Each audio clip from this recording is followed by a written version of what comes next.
Okay, well, I'm Mickey Harris, and today we're at Pulaski Tech.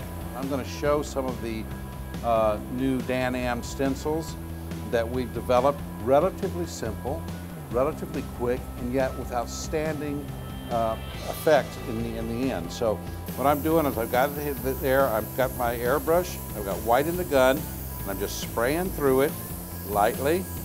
So on a curved surface, you have to hold it, so I don't paint it all at once. I just move my hands around and hold it in position. Now, whenever you're creating dimension on anything, some areas are harder highlighted. I'm going right over the top of the brows and around the edge of the nose because those areas are going to be raised. So I'm going to create a little more highlight on them.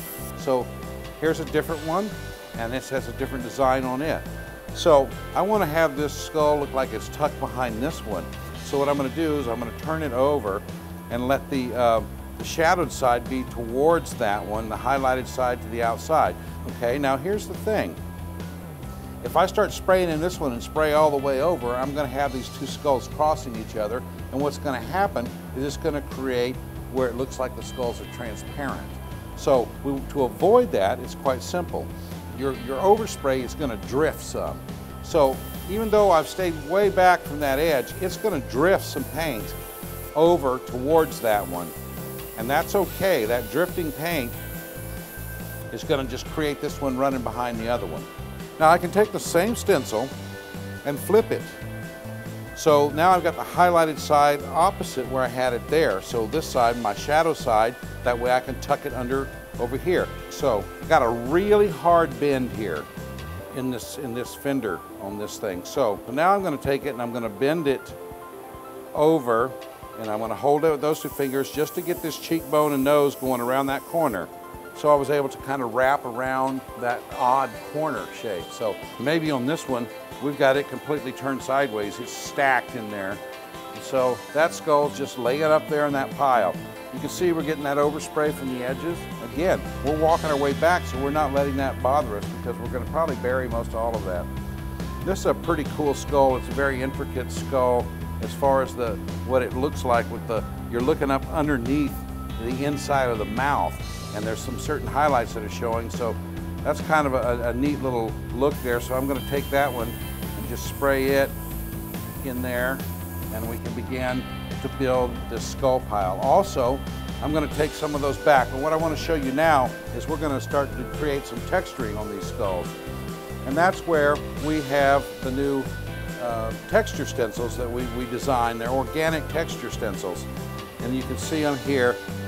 And you don't take a lot, just a little bit of dusting and stuff, and you can see that we've created these little oddities and shapes in these skulls. So you don't have to hose that on, you don't have to be too heavy.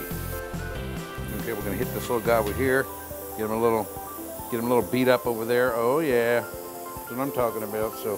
So then you can come back in and you can add colors to it depending on what you want to do. So I got a light brown here, and I'm just dusting it around. And this is just making them look dirty.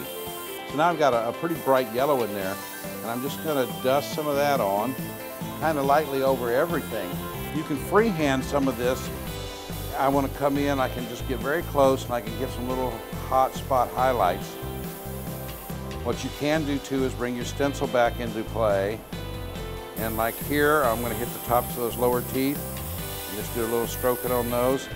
And I'm punching that white up there. I can come in and just do the same little bit on those. You can come in and just very lightly hit them. And you can punch up some of that highlight using your stencil again. So it's all a matter of how much you want to put into it as to how much detail you can continue to add between freehand and stencils, which is the best combination of both of them. There you have it, using the texture stencils and the Skull 2 set. This is a really nice way to go, and I can go back and tint them again with more color, red, yellows, or whatever I want to do. But I think you get the idea of how cool this system is and how actual little art skill it really takes.